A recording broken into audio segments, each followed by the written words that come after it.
6.25 전쟁 때 12명의 목사님들이 공산당에게 끌려갔습니다. 그중 10명은 죽임을 당하고 2명은 공산당이 살려주었습니다. 그 공산당이 물러가고 이 사실을 알게 된 사람들은 공산당에 죽임당한 10명의 목사를 순교자로 크게 기념하고 추앙했습니다. 그러나 살아난 신목사와 또한 한 분에 대해서는 비난과 질시를 퍼부었습니다. 배교자라고, 목숨을 부지하기 위해서 신앙을 저버린 목사라고 온갖 비난과 조롱을 다 퍼부었습니다. 신목사는 그런 비난과 조롱에도 아무런 대꾸를 하지 않고 묵묵히 교회를 하였습니다. 그러던 어느 날 10명의 목사를 죽인 공산당 간부가 빨치산 활동을 하다가 잡혀서 그 12명의 목사에 대한 진실을 털어놓게 되었습니다.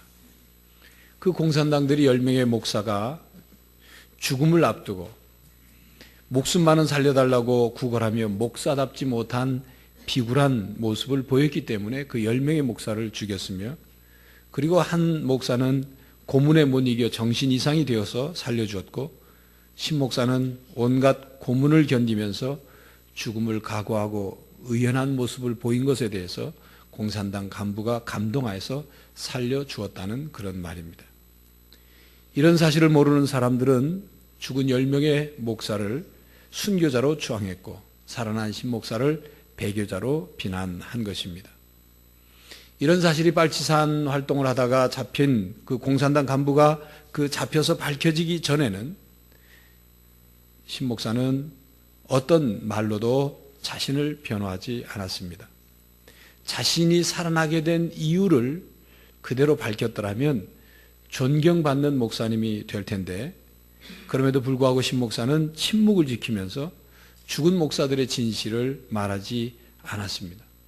왜 그렇게 그가 했냐면 죽은 사람들의 명예를 생각했기 때문이고, 또 한 가지는 전쟁 중에 가뜩이나 힘든 신앙인들에게 신앙을 지키려는 그런 성도들의 신앙에 그 사실을 밝히게 되면 아무런 덕이 되지 않는다고 생각했기 때문에 침묵을 지키고 있었던 것입니다.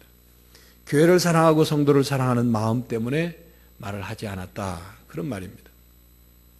이것이 김은국 씨가 쓴 순교자라는 소설의 내용입니다. 이 소설은 뉴욕타임즈가 아주 극찬을 한, 한국 전쟁과 관련된 아주 극찬한 그런 작품입니다. 이 작품을 통해서 우리는 순교자란, 진정으로 순교자란 어떤 사람인가, 누구인가 하는 질문을 하게 되죠. 공산당에게 죽임을 당했기 때문에 순교자인가?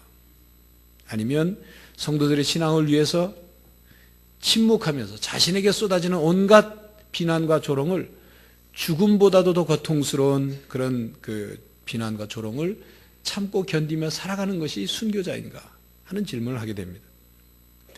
1600년 초기, 일본의 초기 카톨릭 박해가 한창이던 시대에 포르투갈 신부인 두 사람이 몰래 일본에 잠입을 했습니다.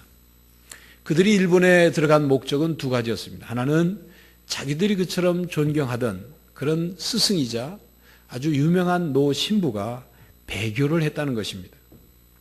그들은 도저히 눈으로 확인해 보지 않고서는 믿을 수 없는 사실이기에 꼭 가서 그 존경하는 그 스승이, 노 신부가 왜 정말 배교했는지, 왜 배교했는지를 확인하고자 했던 것입니다. 그 노 신부는 굉장히 신앙이 좋았고 또 제자들에게 아주 존경받는 그런 스승이었기 때문입니다. 또 한 가지 그들의 목적은 이처럼 일본의 박해가 심해지자 이제 목자 없는 신부들이 이제 죽게 되고 하니까 목자 없는 이 양들을 가서 돌보기 위해서 그들이 일본에 들어간 것입니다. 우여곡절 끝에 두 사람은 일본에 들어갔지만 한 사람의 신부는 바로 순교를 당했고 또 한 신부는 체포되어서 이제 감옥에 갇히게 되었습니다. 감옥에 갇혀서 이 노 신부를 만나게 됩니다. 이 노 신부를 만나자 그 노 신부는 이미 배교해서 일본 옷을 입고 일본 아내를 두고, 신부가 일본 아내를 두고 자식을까지 두었습니다. 굉장한 충격을 받죠. 이 감옥에 갇힌 이 젊은 신부는 존경하던 스승의 배교의 사실에 충격을 받고 또 견딜 수 없는 고문을 당하면서 몹시 힘들어합니다. 그런데 이 감옥 속에서 밤이 되자 이상한 신음소리가 들려옵니다. 그 감옥 관리의 말에 의하면 그 신음소리가 무슨 소리냐면 신자들을 잡아다가 큰 구덩이를 파고 거기에 거꾸로 매달아 놓고 이제 죽이려고 거꾸로 매달은 이 신자들의 귀에 구멍을 뚫습니다.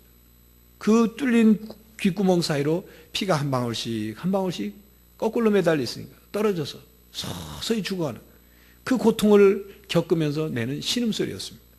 그러면서 그 감옥의 관리가 하는 말이 당신도 당신이 스승처럼 배교한다면 우리가 저 신자들을 살려주겠다, 풀어주겠다, 그런 말을 합니다. 이 신부는 고민에 빠지게 됩니다. 자기의 목숨 때문이 아니라 저렇게 괴로워하며 죽어가는 신자들을 그냥 못 본 척 내버려 둘 것인가, 아니면 저들을 살리기 위해서 내가 예수님을 배반하고 배교할 것인가. 그때 자기 노 스승인 신부가 나타나서 자기도 이와 같은 똑같은 상황을 겪었다고 말을 합니다. 그리고 그 노 신부가 하는 말이 예수님께서 만약 이 자리에 똑같은 상황에 계셨더라면 아마 예수님은 저 사람들을 살려주기 위해서 예수님도 배교했을 것이다, 그런 말을 덧붙이면서 사라져 버립니다. 결국 주인공은 죽어가는 신자들을 살리기 위해서 자신의 영혼이 지옥에 떨어지는 행위를 합니다. 성화가 그려져 있는 성화판을 발로 밟고 지나갑니다. 그리고 구덩이에 거꾸로 매달렸던 신자들은 살아나게 되고, 그리고 이 젊은 신부는 그동안 체험하지 못했던 하나님의 또 다른 사랑을 체험을 한다고 기록하고 있습니다. 이것은 일본 사람인 엔토 슈사쿠가 쓴 침묵이라는 소설입니다. 겉으로 보이는 것만으로는 쉽게 평가할 수 없는 그런 내용, 한번 깊이 다시 한번 생각해 봐야 될 내용들을 쓰고 있습니다. 우리가 신앙생활을 하는 가운데는 이런 일들이 사실 참으로 많이 벌어집니다. 겉으로 보이는 것과 안의 내용이 다른 것, 진실과 거짓이 뒤바뀐 일들, 또 우리가 세상을 살아가면서 많은 사람들을 보면서 정말 저렇게 사는 것이 성공한 삶인가, 참된 삶인가 하는 질문을 하게 되는 경우들이 많이 있다는 것입니다. 이 세상에서의 비판이라고 하는 것, 이 세상에서 평가라고 하는 것은 항상 한계가 있습니다. 세상 사람들이 다 실패했다고 말하는 그 인생이 하나님 앞에는 실패한 인생이 아니라 성공한 인생이 될 수도 있다는 것입니다. 하나님만이 사실을 아시고 자신만이 사실을 알 뿐입니다. 신앙인은 이 세상에서보다 하나님 나라에서 어떤 평가를 받느냐에 더 중요성을 두는 사람들입니다. 우리의 중심이 어디 있느냐, 바로 그것이 중요하다는 말씀입니다. 이런 면에서 오늘 본문 말씀은 우리들에게 신앙의 중심을 잡아주는 귀한 말씀을 주십니다. 오늘 본문 말씀은 사도 바울의 기도죠. 우리가 먼저 지혜와 계시의 정신을 받아서 하나님 알게 되기를 먼저 기도하고 있습니다. 그리고 성령 하나님께서 우리의 마음의 눈을 밝혀주셔서 우리가 신앙을 가진 그 결과가 어떤 결과가 나타나는지를 바로 알고 신앙생활을 하도록 기도하고 있습니다. 우리의 마음의 눈이 밝혀져서 지금까지 깨닫지 못하던 것을 깨닫고 우리의 신앙이 힘을 얻고 더 적극적으로 신앙생활을 하기를 원한다, 그렇게 기도하고 있습니다. 흔들리지 않는 우리의 신앙생활, 소신 있는 신앙생활을 하기를 바란다, 그렇게 말씀하고 있습니다.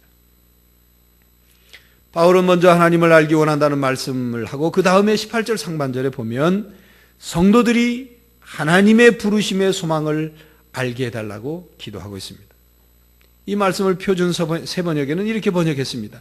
하나님께서 여러분을 부르셔서 여러분에게 주신 그 소망이 무엇인지를 알게 하여 주시기를 바랍니다. 세번역에는 부름받은 자에게 주신 희망이 어떤 것인지 알게 하옵시며, 이렇게 번역해 놓았습니다. 28절 말씀에는 먼저 하나님께서 우리를 부르셨다는 사실을 우리가 알기를 원하고 있습니다. 우리를 하나님께서 부르셨습니다. 여러분이 지금 이 자리에 오신 것은 하나님께서 부르셨기 때문입니다. 부르심이 있기 때문에 응답이 있는 것입니다. 부르지 않았는데 어찌 대답을 하겠습니까? 하나님께서 나를 부르셨다는 사실을 분명히 알 때 우리의 신앙이 더욱 확고해지는 것입니다. 그러므로 첫째, 하나님께서 우리를 은혜로 부르셨음을 우리는 알아야 합니다. 여러분, 하나님은 자석과 같습니다. 지남철하죠. 지남철. 같은 쇳덩어리지만 그 자석에는 다른 쇠를 끌어다니는 힘이 있어요. 그걸 자력이라고 말합니다. 어렸을 때 학교에서 그 말굽 자석 이런 것들을 이제 가지고 무슨 뭐 공부를 자연 공부를 하게 되면 집으로 돌아와서 동네에서 아이들과 그 자석을 가지고 놀기도 합니다. 그때 기억이 나요. 이 마당이나 이런 데 흙 있는 모래 있는 데서 이 자석을 가지고 이렇게 움직이면 그 모래나 흙 속에 있었던 아주 작은 쇳가루들이 자석에 와서 달라붙습니다. 그죠? 달라붙습니다. 하나님이 우리를 부르신 그 은혜의 부르심은 바로 이런 것과 같아요. 자석과도 같은 거예요. 하나님이 우리를 부르십니다. 모래 속에 있는 쇳가루가 힘이 있어서 자석에 가서 달라붙는 것이 아니고 자석에서 끌어다니는 힘이 모래 속에 숨겨져 있는 숨어있는 작은 쇳가루들을 끌어다녀서 붙이는 겁니다. 하나님께서 가지고 있는 은혜의 부르심의 힘이 세상 속에 있는 바로 우리들을 끌어다니신 거예요. 불러내신 것입니다. 하나님 쪽에 서도록 하나님의 부르심을 받게 한 것입니다. 하나님께서는 이렇게 은혜로 우리를 부르셨어요. 은혜의 힘으로 우리를 부르셨습니다. 디모데후서 1장 9절에 이렇게 말씀하죠. 하나님이 우리를 구원하사 거룩하신 부르심으로 부르심은 우리의 행위대로 하심이 아니요 오직 자기 뜻과 영원한 때 전부터 그리스도 예수 안에서 우리에게 주신 은혜대로 하심이라. 하나님이 죄인인 우리를 부르셨다는 게 바로 은혜예요. 하나님이 어리석고 부족한 우리를 부르셨다는 것이 바로 은혜인 것입니다. 하나님께서 세상 속에 있는 우리를 이렇게 불러내셔서 우리에게 또 은혜를 베푸시는데 무슨 은혜를 베푸시느냐? 죄 사함의 은혜를 베푸십니다. 날마다 우리의 지은 죄를 용서해 주시는 은혜를 베푸십니다. 그게 바로 죄를 용서해 주시는 은혜의 부르심입니다.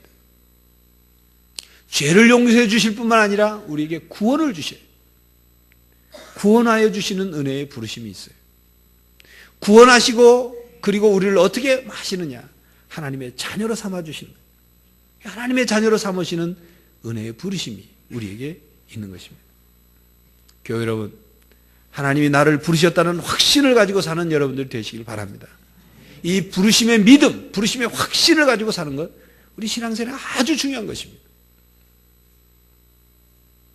우리가 신앙생활 하다 보면 여러 가지 상황에 또 일들로 인해서 신앙이 흔들리거나 또 상처받거나 실족하는 때가 있어요. 예를 들어서 같이 신앙생활하는 사람들 중에 누가 여러분들에게 교회 나오지 말라고 그런 말을 했다고 합시다. 그러면 많은 경우 상처받죠. 누가 나를 나오지 말라고 그럴 말을 자기가 할 수 있느냐 이런 등등으로 상처를 받아요. 그런데 그런 경우에도 그것 이전에 그 사람이 말한 것 이전에 우리가 생각해야 할 것이 있다는 것입니다. 뭐냐면 누가 나를 나오지 말라고 말했는데 그 사람이 나를 나오라 말라 말한 것이 중요한 것이 아니라 하나님이 나를 나오라고 부르셨는데 하나님이 나를 부르셨는데 그 사람의 말이 중요한 게 아니다. 이런 정도의 신앙이 돼야 한다 말씀입니다. 어떤 상황이 벌어지면 가장 먼저 하나님이 나를 불러 세우셨는데 하나님이 나를 불러서 죄 용서해 주시고 구원해 주시고 하나님의 자녀가 되게 하시고 나를 일꾼 삼으셨는데 이걸 먼저 생각해야 됩니다. 그것에 대해서 응답해야 한다는 말씀입니다. 그런데 우리들은 안타까운 것은 사람들이 나에게 뭐라고 말하나, 사람들이 나를 알아주나 안 알아주나, 사람들에게 내가 인기 있나 없나, 그건 먼저 생각하기 때문에 우리의 신앙이 쉽게 흔들리고 상처를 받는 것입니다. 하나님께서 나에게 뭐라고 하시는가? 하나님께서 나를 진정으로 부르셨고 내가 그것에 응답하고 있는가? 하나님이 나를 부르셔서 바로 이것을, 이 일을 하라고 명령하셨는가? 그걸 먼저 깨달아야 한다는 것입니다. 교회 여러분, 하나님 때문에 우리가 지금 여기 있는 것입니다. 하나님이 우리를 부르셔서 여기 있는 거예요. 그러면 우리는 하나님께 시선을 고정시켜야 되는 거예요. 우리의 마음의 중심을 하나님께 맞춰야 되는 것입니다. 하나님께서 나에게 뭐라고 말씀하시는가를 가장 먼저 중요하게 여기야 하는 것입니다. 사람들의 말이나 사람들의 반응이나 사람들의 인기는 하나님보다 앞서서는 안 됩니다. 하나님보다 그것이 더 중요한 것이 아니라는 말씀입니다. 교회 여러분, 하나님께서 여러분들을 부르셨습니다. 그래서 은혜로 하나님의 자녀가 되게 하셨습니다. 하나님께서 부르시는 초대장을 여러분들은 다 받으셨습니다. 그 어떤 것으로도 하나님께서 우리를 부르셨다는 이 사실을 잊거나 빼앗기지 않는 그런 여러분들이 되시기를 간절히 바랍니다. 둘째로, 하나님의 부르심에는 이유와 목적이 있습니다.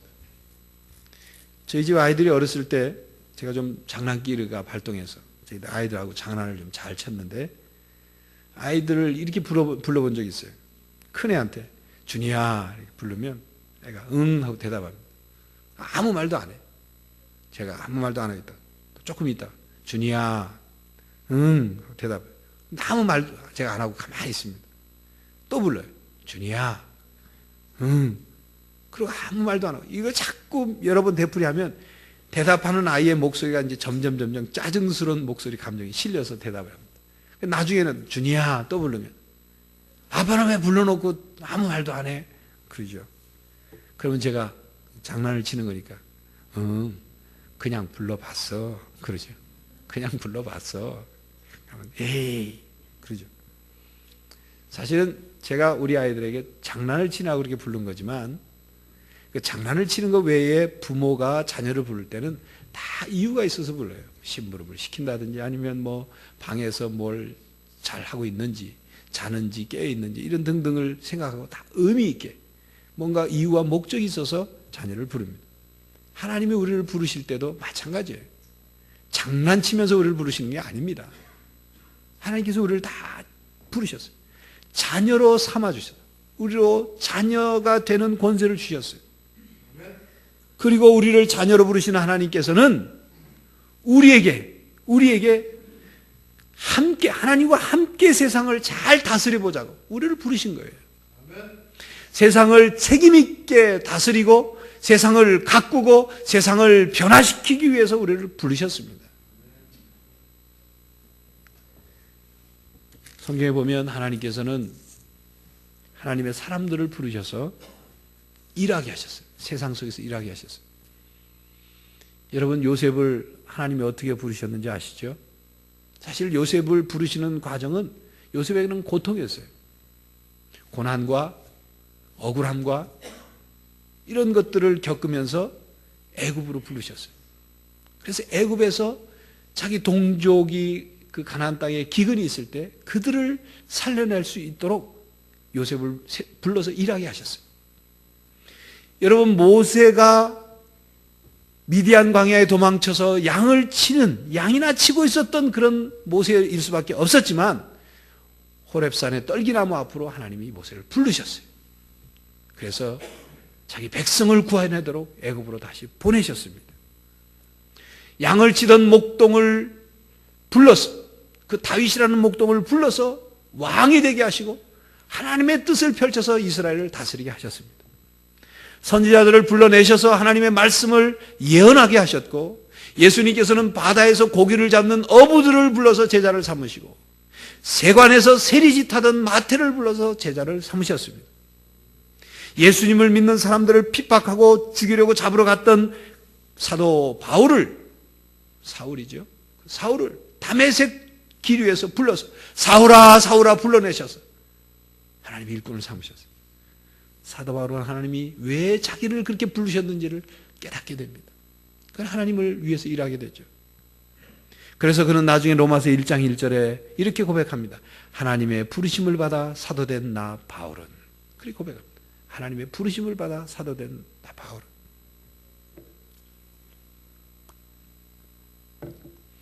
그 목회와 신학이라는 우리 목회자 전문 잡지가 있는데 1999년 6월호에 보면 전 장로신학대학 총장이셨던 서정훈 총장님과의 인터뷰가 거기 나오는데 이 로마서 1장 1절의 내용을 아주 잘 설명해 주는 그런 인터뷰 내용이 나옵니다. 그 서정훈 총장님이 루터가 로마서 1장 1절을 어떻게 주석했는지를 소개하면서 이런 말을 합니다. 루터가 주석하기를 하나님의 군대는 자원병이 없다. 오직 부르심을 받은 사람만 있다. 이렇게 주석을 했다고 소개하면서 그 서 총장님은 하나님 나라에는 하나님께서 부르신 징집병밖에 없고 자원병은 절대로 없다고 그렇게 말합니다. 하나님 나라에는, 하나님의 교회, 우리 양정교회는 하나님이 다 불러서 징집받은 사람들, 부르심을 받은 사람들만 있지 나는 스스로 하나님을 위해서 내가 하나님의 사람이 되겠습니다 하고 자원한 사람은 없다는 거예요. 그것이 루터의 성경 해석이고 신학자들의 얘기입니다. 하나님께서는 우리를 부르셨어요. 우리는 다 하나님의 부름을 받은 사람입니다. 그런데 하나님이 우리를 왜 부르시느냐? 목적이 있어 부르셨단 말이에요. 징집병을 불러낼 때는 군사가 되도록 전쟁에 나가 싸우도록 부른 것처럼 하나님 우리를 다 이유와 목적이 있어서 우리를 부르셨어요. 하나님께서 우리를 부르신 목적은 성경에 보니까 하나님의 동역자로 부르셨다 그랬습니다. 하나님의 동역자로. 하나님께서는 우리가 하나님의 사람이 되어서 하나님이 세상을 보시듯 우리도 세상을 바라보고 그 눈으로 바라보고 하나님께서 세상 속에서 일하시듯 우리도 세상 속에서 일하도록 우리를 부르신 것입니다. 여러분 이런 말이 있어요. 내가 하는 일이 나다. 내가 하는 일이 나다. 왜냐하면 나는 그것을 하기 위해서 이 땅에 왔기 때문입니다. 내가 하고 있는 일 그 모습을 통해서 내 모습이 다 나타난다. 왜냐하면 나는 내 인생은 내 삶은 나라는 존재는 바로 그 일을 하기 위해서 이 땅에 왔기 때문이다. 그런 말. 자기가 하고 있는 일이 얼마나 중요한지를 말해주는 그런 말이죠. 하나님께서는 여러분 자신이 해야만 하는 여러분 한 사람만이 할 수 있는 바로 그 일, 여러분이 꼭 해야 하는 바로 그 일을 위해서 여러분을 이 땅에 태어나게 하신 것입니다. 바로 그 일을 하면서 살아야 하는 거예요. 그 일이 뭔지를 발견하고 그 일을 해나갈 때 우리가 행복을 느낄 수 있는 것입니다. 여러분 우리의 신앙이 흔들리는 것, 왜 우리의 신앙이 자라지 못하고 자꾸 그 자리를 맴도는 줄 아십니까? 그 자리에 왜 겉도는 줄 아십니까? 그것은 하나님이 나를 부르신 이유, 하나님이 나를 부르신 목적을 아직 발견하지 못하고 발견하지 못했을 뿐만 아니라 그걸 알려고 하지도 않고 알아도 그것을 실천하지 않기 때문에 늘 신앙이 그 자리에서 맴도는 거예요. 신앙이 흔들리는 거예요. 그 목적을 향해서 가면 되는데 어떤 주변의 환경과 다른 것이 생기면 늘 흔들리는 거예요. 하나님의 사람들을 불러서 일하게 하신 하나님께서 오늘 저와 여러분을 하나님께서 불러서 일하게 하십니다. 바로 그것이 하나님의 부르심의 목적입니다. 그것이 우리를 이 땅에 태어나게 하신 이유고 목적입니다. 그것이 바로 우리를 이 부산 땅에 살게 하신 하나님의 목적의 이유입니다. 어느 가수의 노래 가사처럼 21세기가 바로 우리를 원했기 때문에 이 땅에 태어난 거예요. 이 세상 사람들의 신음과 탄식과 고통을 우리로 하여금 그것을 일하도록 우리가 이 땅에 태어난 것입니다. 하나님이 그렇게 원하셨기 때문에 이 땅에 우리가 태어나서 그 일을 해야 하는 것입니다. 하나님의 부르심을 받았다고 깨닫는 사람들, 바로 그 사람들은 자기가 지금 가지고 있는 것, 누리는 것이 하나님께서 주신 사실을 깨닫습니다. 그리고 내가 나에게 주신 이런 것들이 바로 하나님께서 부르심의 그 목적을 위해서 내가 그것을 사용해야 한다는 것을 깨닫습니다. 내게 지혜를 주신 것은 하나님의 부르심의 목적을 이루기 위해서 주신 것이다. 그렇게 깨닫는 거죠. 내게 건강을 주신 것도, 내게 시간을 주신 것도, 내게 돈을 주신 것도, 내게 재능을 주신 것도, 나에게 직분을 맡기신 것도 그 직분을 통해서 하나님의 부르심의 목적을 이루게 하기 위해 맡기셨다는 사실을 깨닫고 살아가는 거예요. 교회 여러분, 열심히 배우십시오. 뭐든지 열심히 배우십시오. 돈도 열심히 많이 버십시오. 그리고 건강하십시오. 그래서 하나님께서 나를 부르시고 나를 부르신 그 목적이 무엇인지를 깨달아서 배운 것을 사용하고 돈 버는 것을 사용하고 건강을 사용하고 시간을 사용하는 그런 여러분들이 되시기를 간절히 바랍니다. 셋째로 하나님의 부르심에는 소망이 있습니다. 우리가 하나님께서 왜 부르셨는지 또 그 부르심에 응답해야 한다는 사실, 그것을 알고 신앙생활하는 것도 정말 아주 우리 신앙에 중요합니다. 그러나 또한 중요한 것이 또 있는데, 우리를 부르신 하나님께서 그 부르심에 응답한 우리들에게 어떻게 해주시는가, 그것을 아는 것도 신앙생활에 아주 중요합니다. 여러분, 달리기를 하는 사람이 달리기를 하고 난 뒤에 아무런 유익이 없으면 뭐하러 뛰겠습니까? 상을 받든지 아니면 뭐 건강이 좋아지든지 그러니까 달리기를 하죠. 뭐 기분이 좋아지든지 그러니까 달리기를 하지. 아무런 유익이 없다면 누가 뛰겠어요? 하나님의 부르심에 응답하는 것도 마찬가지예요. 우리에게 아무런 유익이 없으면 뭐하러 응답하겠습니까? 하나님의 부르심에는 반드시 상급이 있습니다. 하나님께서는 이 땅에서 우리가 어떻게 살았느냐에 따라서 반드시 상급을 주십니다. 썩지 않고 더럽지 않고 쇠하지 않는 영원한 기업을 상급으로 주십니다. 바로 그것이 우리의 소망이에요. 부르심의 소망을 안다는 것, 바로 그걸 아는 거예요. 그걸 알고 그 부르심에 응답하는 것을 의미하는 것입니다. 여러분, 하나님께서 우리들을 불러서 우리들로 하여금 함께 일하기를 원하시는 것은 하나님이 일손이 모자라서 그러시가 아닙니다. 하나님이 능력이 많으신데 우리 없어도 일 다 하셔요. 말씀 한마디로 천지를 지으시는 하나님인데, 그러면 왜 우리를 불러서 일을 하도록 동역자로 삼아주셨느냐? 그것은 우리와 함께 누리고 싶은 것이 있기 때문에 그래요. 하나님께서 우리에게 보여주시고 싶은 것이 있고, 하나님께서 우리에게 참 누리게 해주시고 싶은 것이 있고, 하나님께서 우리와 하여금 풍성한 삶, 의미 있는 삶, 기쁨의 삶을 살게 하시기 위해서 우리를 부르시는 거예요. 그리고 그 부르심에 응답하는 우리들에게 하나님 나라에서 영원한 기업을 챙겨주시려고 우리를 부르시는 겁니다. 바로 그것이 18절 하반절 말씀이죠.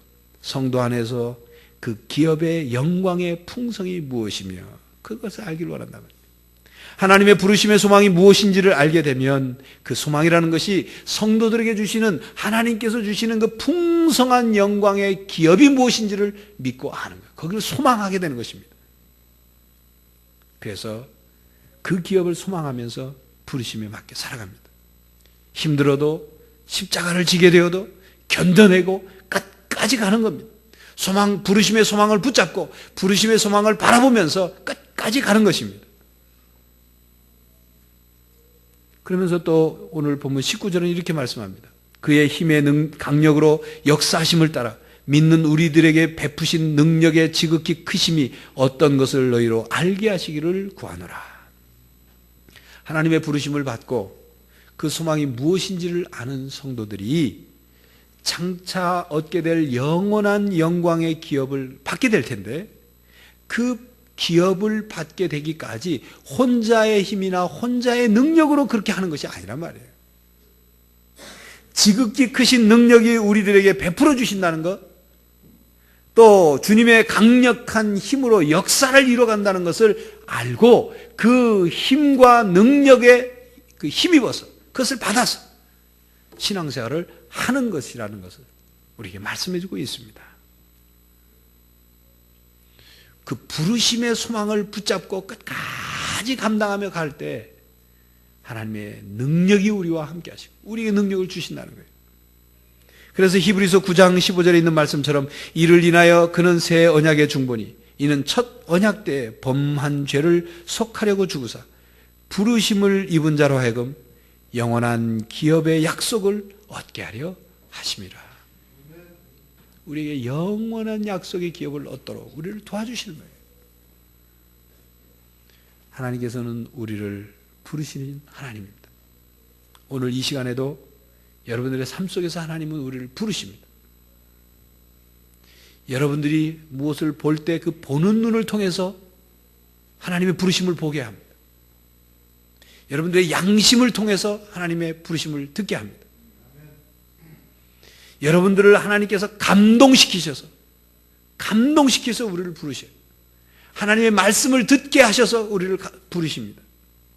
여러분들의 뜨거운 사랑과 여러분들의 그 봉사의 손길을 간절히 원하는 그런 사람들의 눈망울과 얼굴 표정을 통해서 여러분들을 부르시는 겁니다. 우리가 자격이나 능력이 있어서 부르시는 것이 아닙니다. 하나님의 은혜로 우리를 부르십니다. 은혜로 우리를 부르셔서 능력을 주시는 것입니다. 우리에게 소망을 주셔서 그 소망을 믿고 바라보고 그 소망을 붙들고 흔들리지 않도록 역사하시는 것입니다. 우리에게 상급을 주신다는 것입니다. 교회 여러분, 오늘은 대강절 첫째 주일입니다. 또 우리 교회가 지키는 청지기 주일입니다. 인간의 몸을 입고 이 세상에 오신 예수님을 기다리는 그런 계절이죠. 또 마지막 날 심판하러 이 땅에 오실 주님을 기다리고 준비하는 그런 계절, 그런 신앙을 새롭게 하는 계절입니다. 우리가 주님을 만날 것을 준비하는 그런 계절인데, 바로 마치 이것은 타국에 갔다가 집으로 돌아온 주인 앞에 받은 달란트를 어떻게 썼는지를, 어떻게 사용했는지를 내놓아야 하는 종들처럼 우리는 주님 앞에 우리의 삶을 내놔야 합니다.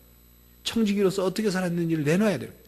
그것을 준비하는 신앙이 바로 이 계절인 것입니다. 교회 여러분, 주위를 돌아보십시오. 우리가 무엇을 해야 하는지를 생각해 보십시오. 하나님을 위해 일하십시오. 내년에는 어떤 일이든지 하나님을 위해서 봉사하십시오.